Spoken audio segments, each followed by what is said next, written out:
Dr. Livingstone, I presume. Today we're telling the story of the man who found Livingstone at his darkest moment and gave him the friendship he needed to continue his ministry.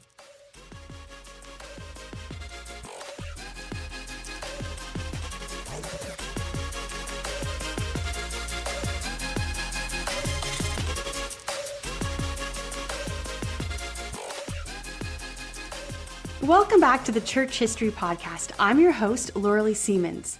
So before we dive into our new episode, let me tell you a little bit about what I've been up to. First, I've been so blessed to be busy with so many new clients, and I'm honored to be part of so many podcasts. I love helping other podcasters launch their shows, and I spend most of my day editing podcasts, writing show notes, and transcribing podcasts, and making social media for podcasts. Unfortunately, that doesn't always leave me a lot of time to work on my podcast and do the research I needed, or finish the book that I'm writing. Still, I'm grateful for the work and I love doing it. But the other thing in my life is that my husband started a coffee roasting business. This is something we've been saving our money for and working towards for over a year, and the business has officially launched. It's called Alexandra Henry's Coffee.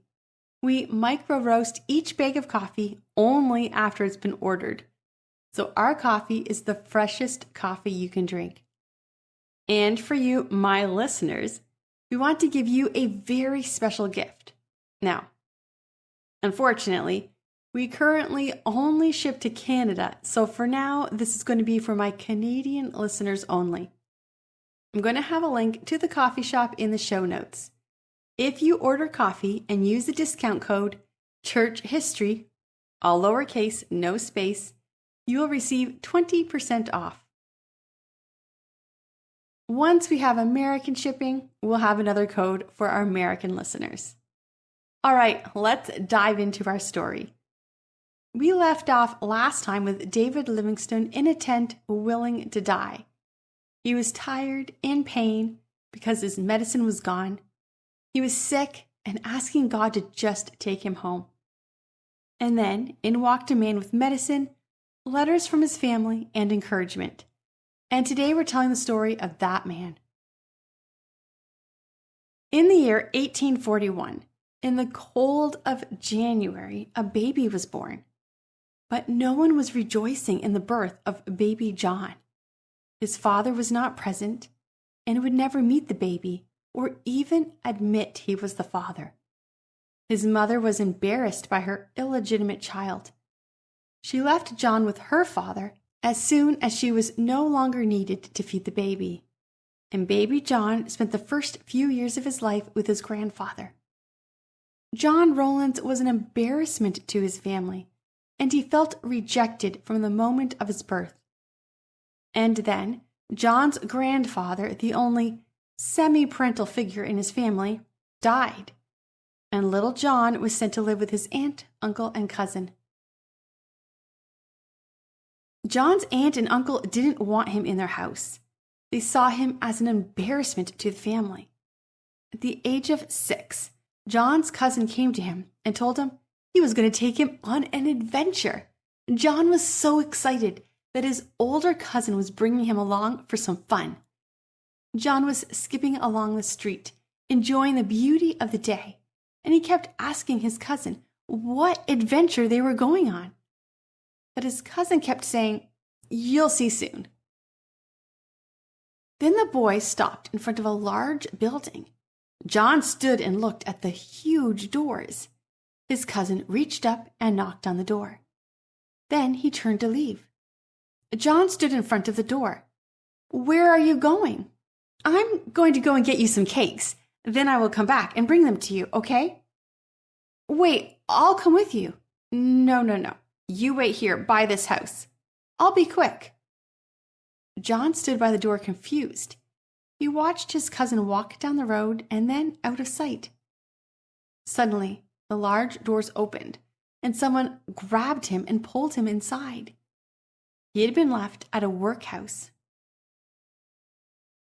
John was now a slave, He was forced to work from early in the morning to late at night. He was a prisoner, and his only crime was being born. One of the boys John made friends with was a young boy whose father was an important part of the government. But he had been born out of a relationship this politician had outside of his marriage. He had been brought to the workhouse to keep people from knowing about him. The two boys were friends, since they had very similar start in life. After 2 years of working, a lady showed up with 2 children. She was dropping them off at the workhouse as well. John learned that this woman was his mother. They had not seen each other since she gave him to his grandfather as a baby. His mother did not speak to him or seem happy to see him at all. She simply came and left. Whenever the boys got out of line or didn't work hard enough, they would be beaten. At the age of 11, after working for 5 years, John watched as his friend we talked about earlier was beaten to death by one of the staff. John continued working and living there for 4 more years. At the age of 15, one of the staff was beating John once again. But this time, John fought back. He kicked the staff and the man fell to the ground. John knew at that moment that his life needed to change. He wasn't a little boy anymore. He was a young man, and he would be killed if he stayed any longer.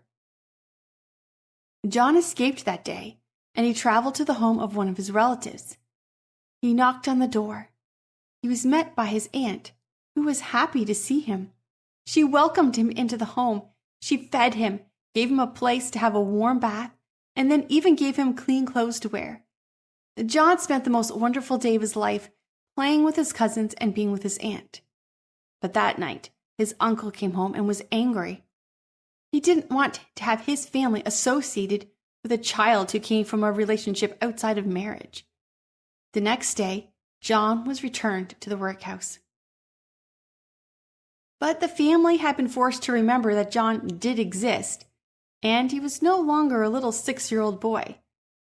And one of his other cousins felt bad for him. He was a single man and the headmaster of a prestigious school. He went to the workhouse, picked up John, and brought him to his home. Suddenly, John was living in a beautiful home with a man who really did care about him. He had not been properly educated, and his cousin took the time to teach him and catch him up on school. John's favorite room was a large library. Books lined the walls from floor to ceiling. He loved to read, and one of the books he read was a book written by a man named Livingstone. His book was about exploring Africa. John decided he would be a great explorer, just like Livingstone. While Livingstone was a Christian who was exploring Africa for the cause of Jesus Christ, spreading the gospel and putting an end to the slave trade, John wanted to be an explorer so that his family would be proud of him. His dream was to be welcomed into his family as someone they were proud of. And he wanted most of all for his mother to embrace him and be his mother. John proved to be very smart. He was an excellent reader and writer. And then, one day, John's life turned once again. His cousin's mother came to visit. John was excited to see his aunt.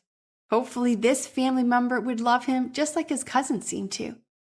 Maybe then he would start to be accepted by the family. But his aunt was there to tell his cousin it was unacceptable to have John living with him. No proper woman will ever marry you if you have this improper boy in your life. The next day, John felt the tension in the home. It became clear right away that his cousin felt he'd made a big mistake letting John come and live with him. Within a few weeks, his cousin sent him to live with a different family member. John was now living in Liverpool, near the waterfront. He got a job at a butcher shop. One day, a captain of a ship came to him and offered him a job. He could come with him on a great adventure, explore the world, and work with the captain of the ship as his official cabin boy. The job seemed too good to be true. It was exactly what he wanted, to be an explorer and to get a job working with the captain of a ship. This sounded amazing. But once on the water, he realized the truth. The captain gave him the most dangerous jobs. He was forced to do jobs that could have easily killed him. He wasn't fed properly, and he wasn't paid. He was now just a slave, like he had been in the workhouse. The ship docked at a place called New Orleans. John jumped off the ship and ran. He was now a free young man, alone in the new world, this new frontier. He was no longer John, the little boy no one wanted. Here, in this new land, he could be anyone he wanted. He met a man named Mr. Speak, who offered him a job. He started working for him and even moved into his home. Mrs. Speak took John as her son, and the couple treated him really well. Life was now finally starting to get better. Mr. and Mrs. Speak were the only people in his life who were ever what a family was supposed to be. But then, Mr. and Mrs. Speak both died, one shortly after the other, and John was alone again. John is now 19 years old, the year 1860. John decided to move to Arkansas, and as he arrives in Arkansas, he creates a new identity for himself.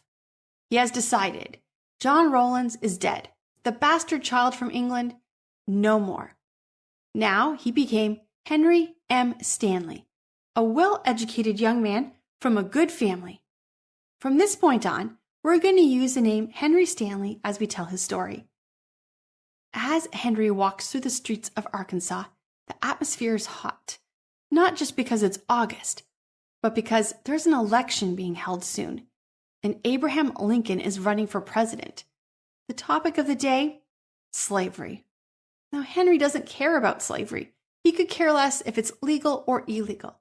Now remember, before you judge, this is a boy who spent most of his life living as a slave. So to him, it was simply part of life.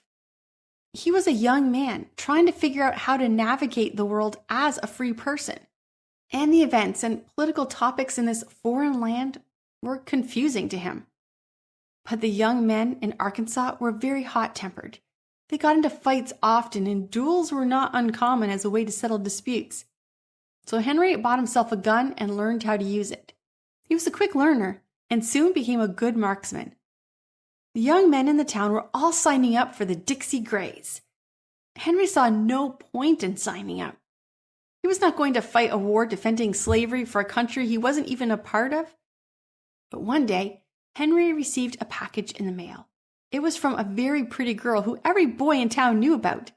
He excitedly opened the package, only to find a woman's undercoat. And he knew what that meant. She was saying Henry was a girly coward. All the rejection Henry had found over his whole life came flooding back. And Henry, wanting to prove himself, joined the Dixie Grays. He was now fighting in the Civil War for slavery. Now, you may recall from our previous episode, David Livingstone's son had been traveling, trying to find his father, and had docked in America and been forced to join the war and fight. So these two boys were about the same age and fought in the same war on opposite sides, but neither was an American. Of all the things Henry would experience in his life, the Civil War was the worst. He watched as young boys he had seen in town so full of life and adventure were gunned down and left to die in fields. Henry was taken as a captive and sent to a prison camp. He was held at Camp Douglas. In the first week that he was there, 220 captives died from diseases. As Henry watched the soldiers stack the bodies, he thought back to his work at the butcher shop. The bodies of these young men were being handled with as little respect as the animals butchered at the shop. One day, a Union Army commander began to talk to Henry. He realized Henry was from England, and he was shocked. Why would a young man from England be fighting for slavery? Slavery had been outlawed in England a long time ago. As he talked to Henry, he realized Henry had no business being in this war, and he convinced Henry to change sides and fight for the Union. Henry agreed to change sides once he recovered from his injuries. Since he was no longer a prisoner, he was taken from Camp Douglas and brought to a military hospital. Once there, he escaped because all he wanted was to get out of America and go back home. He walked as far as he could and then passed out. A farmer found him on the side of the road and brought him to his home. The farmer's family took care of Henry until he was well enough to travel, and then they paid for his trip. And finally, he was going home. At the age of 21, Henry steps foot again on the shores of England. He feels like now he will finally be loved by his family. He's a young man, a war vet, with stories of great adventures in the new land. He'd been to the great frontier. Now, his family will finally love him. His mother has married and has children now from her marriage, and she's quite wealthy. She owns a few different businesses. Sadly, one of her babies died just a few weeks before Henry arrived at her door. She meets with Henry, and she's not happy to see him. She has become a woman of distinction, and she can't have an adult son who is of such low means. So she says to him, "Leave this home and do not return unless you have made something of yourself, and unless you can be someone I'm not ashamed of." Even though Henry's not a little boy anymore, he feels this rejection as if he's just a small child. But instead of walking away from his family, he decides he'll try even harder. He will become someone his mother can be proud of. Henry rejoins the military, this time as a writer. His job is to record everything that happens, and he also sells his story to some local newspapers. He works on a warship, and one of the best things about this job is that the ship had a library, and here he finds another book by David Livingstone. Henry, once again, begins to dream of being a great explorer like Livingstone. He sees only the fame and adventure of David Livingstone and doesn't see the call to preach the gospel or to end the slave trade. Henry becomes friends with a soldier named Lewis. Both boys want to be explorers, and they decide, instead of Africa, let's explore the Middle East. But they'll need to find money to do that. So they come up with a plan. They will desert the military, and then Henry will turn Lewis in and get a reward money. Then he'll help him escape, and they'll do it again, and they'll keep repeating it until they have all the money they need. However, Lewis tells his parents about the plan, and his parents put an end to it.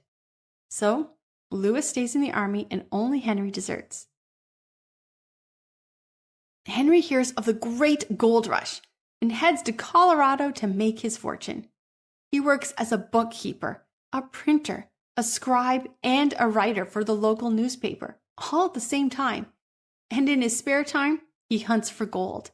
He works all day, every day.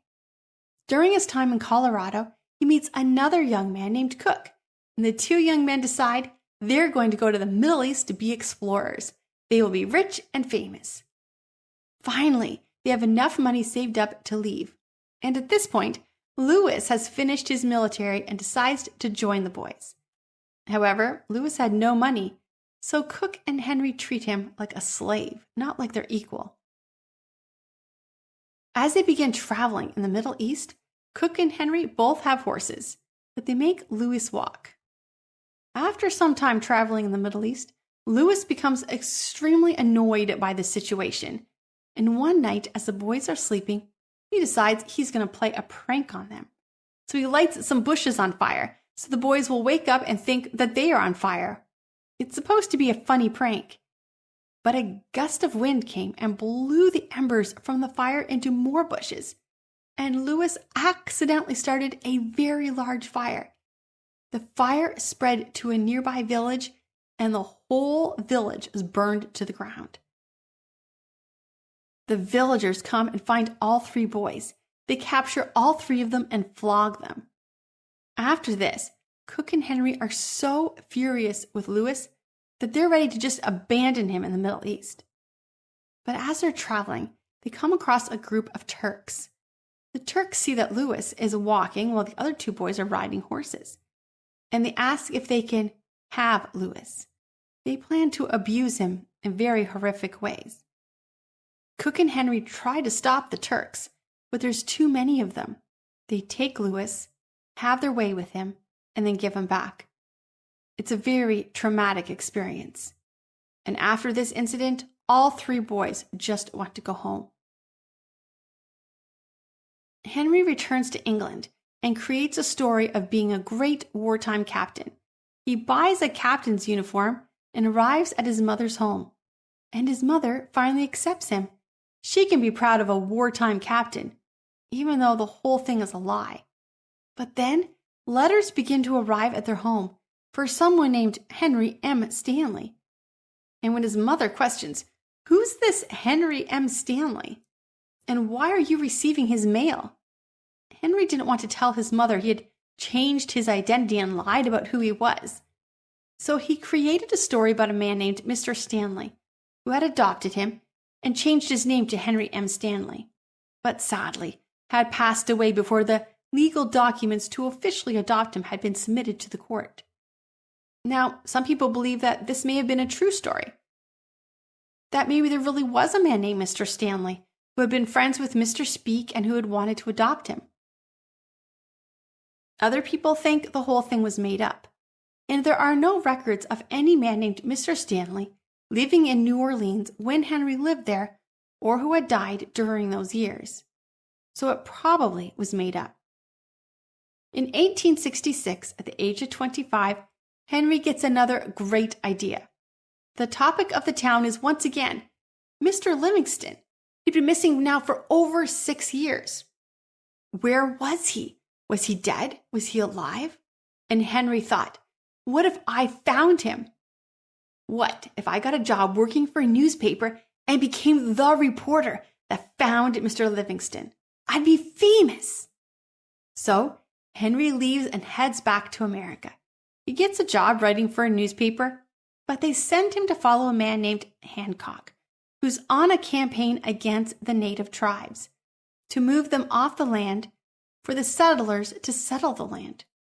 Henry had heard many stories of savages and is excited to tell the story of this brave man fighting these savages. But what he finds are moms and dads and children living in their homes and only fighting to keep their homes. He sees them being treated horribly, and as he writes, tells the stories of the natives, not as savages, but as human beings who deserve to be treated with respect. Human beings who should be allowed to stay on their land. While his job as a reporter is only to report what he sees and not get involved, at one point he sees Hancock plans on burning down an entire village, and he steps in and stops it from happening.